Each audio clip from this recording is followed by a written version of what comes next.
या पहले आपका बहुत बहुत देखिए, कल जो एक बहुत ही बड़ा एक मैं लैंडमार्क इसको मानता हूं, एक लैंडमार्क डिसीजन कल जो हमारे माननीय जो यूनियन रेलवे मिनिस्टर है अश्विनी जी ने, उन्होंने एक लैंडमार्क डिसीजन कर लिया कि जो कश्मीर में आप एक इको फ्रेजाइल जगह पे हर जगह ट्रेन शायद जरूरत नहीं है। इसके बारे में हम बार बार बात भी कर रहे हैं। उसके बारे में एक कश्मीर में एक बहुत अच्छी बात है कि पहली बार मुझे लगता है कि कहीं जो हमारे ऑर्चर्डर्स हैं उनको ये पता चला कि जो एक पेड़ है इसकी क्या अहमियत है, और उन्होंने एक जो चिपको मूवमेंट 2 में इसको कहता हूं जो उन्होंने यहाँ पे स्टार्ट किया, उस चिपको मूवमेंट में उन्होंने ये दिखाया कि बेसिकली कि वो अपनी जान से भी ज्यादा इन पेड़ों से प्यार करते हैं, और एक मैसेज उन्होंने दिया अक्रॉस कि हम पेड़ों के लिए कुछ भी कर सकते हैं। और कश्मीर एक आम जगह नहीं है, एक इको फ्रेजाइल जगह है। हम जब यहाँ पे ट्रेन आई, we were the first to welcome it. हम कभी डेवलपमेंट के खिलाफ नहीं है, डेवलपमेंट इज इंपॉर्टेंट।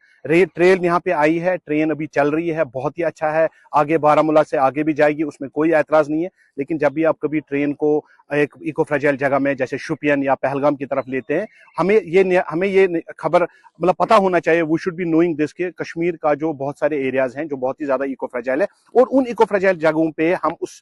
जगह को अगर हम डिस्टर्ब करते हैं तो उसके जो इंप्लीकेशंस है, जैसे आप देख रहे हैं कि हमारा जो जब तक 20 जनवरी नहीं हुआ 2026 का कोई स्नोफॉल नहीं था, अभी भी रेन और स्नो हमारा जो है डेफिसिट चल रहा है। इन चीजों को मद्देनजर रखते हुए जैसे हमारे माननीय जो रेलवे मिनिस्टर है उन्होंने यहाँ के जो एमपीज और यहाँ की जो लोकल गवर्नमेंट है उनको प्रेज किया, मैं उनको भी अपनी तरफ से, अपनी पूरी टीम की तरफ से उनको भी सराहता हूं, उनका भी शुक्रगुजार हूं कि उन्होंने इस मसले को संजीदगी से लिया। और मैं चाहता हूं कि अब एनवायरमेंट इमरजेंसी की तरफ आ गया है, जब तक हम इमरजेंसी की तरफ इसको नहीं देखेंगे और इमरजेंसी की तरफ इसको डील नहीं करेंगे, तब तक हम एनवायरमेंट को, कश्मीर के एनवायरमेंट को नहीं बचा सकते। और हमें यह भी समझना है, we are at the top of the water table. अगर हम यहाँ इसको डिस्टर्ब करते हैं, इसके जो इंप्लीकेशंस है वो आपने देखा कि लास्ट टाइम काफी ज्यादा फ्लैश फ्लड्स, जो काफी ज्यादा फॉरेस्ट फायर्स, ये सारे उसके इंप्लीकेशंस हैं। मैं चाहता हूं कि गवर्नमेंट एक प्रॉपर तरीके से इस एनवायरनमेंट को देखें और एक प्रॉपर तरीके से सीरियस नोट पे, जैसे एक वेलकम स्टेप आज आया, हम हमेशा अगर कभी भी कुछ एनवायरनमेंट के लिए अच्छा होगा, we will be there to support government on that, चाहे वो ग्राउंड पे हो, चाहे वो किसी भी तरीके से हो। इसके बगैर जो हमारे इसके इंप्लीकेशंस है वो बहुत सारी इंप्लीकेशंस है, लाइक द इकोनॉमिकल इंप्लीकेशंस, क्योंकि आपको पता है कि कश्मीर की जो इकोनॉमी है वो हमारे एप्पल से आती है, और एप्पल को हमें बचाना पड़ेगा, ऑर्चर्ड्स को हमें बचाना पड़ेगा। इट इज नॉट कि आप एक ऑर्चर्ड में से ट्रेन लेते हैं, लेकिन उसके जो इकोलॉजिकल इफेक्ट्स होते हैं उनको भी देखना चाहिए। और आज के जमाने में जो भी हमारे रिप्रेजेंटेटिव्स हैं, चाहे नेशनल लेवल पे हैं या हमारे यूटी के लेवल पे हैं, उनको इकोलॉजी को समझना बहुत ज्यादा जरूरी है। और आज जो हमारा रिप्रेजेंटेटिव इकोलॉजी समझेगा, he has the right to represent his people, क्योंकि कश्मीर एक आम जगह नहीं है, एक बहुत ही इको फ्रेजाइल जगह है। इसके जो इकोनॉमिक पर्सपेक्टिव्स है, उन इकोनॉमिक पर्सपेक्टिव्स के बारे में कैसे, इसके बारे में मैं अजहर साहब को रिक्वेस्ट करूंगा कि he will talk about the economic perspective of this. कदमत के साथ दिया और इसके ऊपर एक ऐसा फैसला यहाँ पे दिया जिस फैसले से यहाँ की जो हमारे ऑर्चार्डिस्ट हैं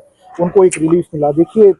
आज अगर हम देखें कश्मीर के अंदर पूरे तरीके से अनएम्प्लॉयमेंट फैला हुआ है, और एक वाहिद जरिया हमें लगता है वो हमारे ऑर्चार्ड्स है, जो हमारा फ्रूट यहाँ पे प्रोड्यूस होता है, उसी की बिना के ऊपर हमारी इकोनॉमी भी चलती थी। तो अगर इस तरीके के रेलवेज लाइंस वहाँ पे साउथ कश्मीर में, जहाँ से हमारा प्रोड्यूस ज़्यादा आता है, तो उस तरीके का अगर प्रोग्राम वहाँ पे होता तो आप समझ सकते थे कि किस तरीके से ये नुकसानदेह हो सकता था हमारी इकोनॉमी के लिए और हमारे वहाँ पे जो ऑर्चार्डिस्ट है। और जिस तरीके से यहाँ पे हमारी सरकार ने इसको लिया है, मैं चाहता हूँ कि आने वाले जो इकदामात है, खासतौर से हमारा बजट का सेशन इस वक्त चल रहा है, तो उसमें ग्रीन ग्रोथ की तरफ ज़्यादा बजट में इसके ऊपर बहसा मुबाहिसा हो, क्योंकि हमारे जो नौजवान है वो ज़्यादा से ज़्यादा हॉर्टिकल्चर की तरफ अगर रागिब हो तो उसमें हमारा बहुत ज़्यादा प्रोस्पेक्टिव है, और उसमें बहुत ज़्यादा हमारे अनएम्प्लॉयमेंट का जो मामला है वो किसी न किसी तरीके से हल हो सकता है। तो ये जो इकदाम यहाँ पे उन्होंने उठाया है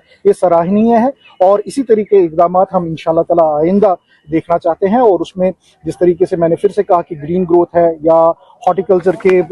तय जहाँ पे हम कहते हैं कि ऑर्चार्ड्स को बढ़ाया जाएगा, नेचुरल फार्मिंग को बढ़ाया जाएगा, तो उसमें गवर्नमेंट को देखना चाहिए कि हम फर्दर इसको कैसे बढ़ाएं, और जिससे हमारे जो नौजवान आज यहाँ पे बड़े मजबूर और मायूस हो चुके हैं, तो उनको भी किसी न किसी तरीके से एक अपॉर्चुनिटी मिले। मुझे लगता है कि हर किसी कश्मीरी बंदे, हर किसी को जो यहाँ पे, जो भी इस धरती पे रहता है, स्पेशली जो कश्मीर में रहता है, उसकी ये जिम्मेवारी बनती है कि वो अपने तरीके से अपने एनवायरनमेंट को सेव करे। मैं हमेशा कहता हूँ, एनवायरनमेंट हमारे किचन से स्टार्ट होता है, ये कोई बड़ी चीज नहीं है, ये हमारी रोजमर्रा की जिंदगी है। हम रोजमर्रा जिंदगी में पॉलिथीन, प्लास्टिक को नहीं कहते हैं, हम रोजमर्रा जिंदगी में वेस्ट को सेग्रीगेट करते हैं। बेसिक चीजें करके हम एनवायरनमेंट को बचा सकते हैं, और अगर हम एनवायरनमेंट नहीं बचाएंगे तो मैं यही कहूंगा कि हमें परफॉर्म करना पड़ेगा और वी विल पेरिश। perish, क्योंकि हिस्ट्री गवाह है जिस कौम ने भी अपने एनवायरनमेंट को जिन्होंने प्रिजर्व नहीं किया है वो हिस्ट्री में वो पेरिश ही हुए हैं। तो it is responsibility of every citizen living on this earth और every citizen living in Kashmir as well कि हम एक इको फ्रेजाइल जगह में रहते हैं, हमें हर किसी को अपना अपना रोल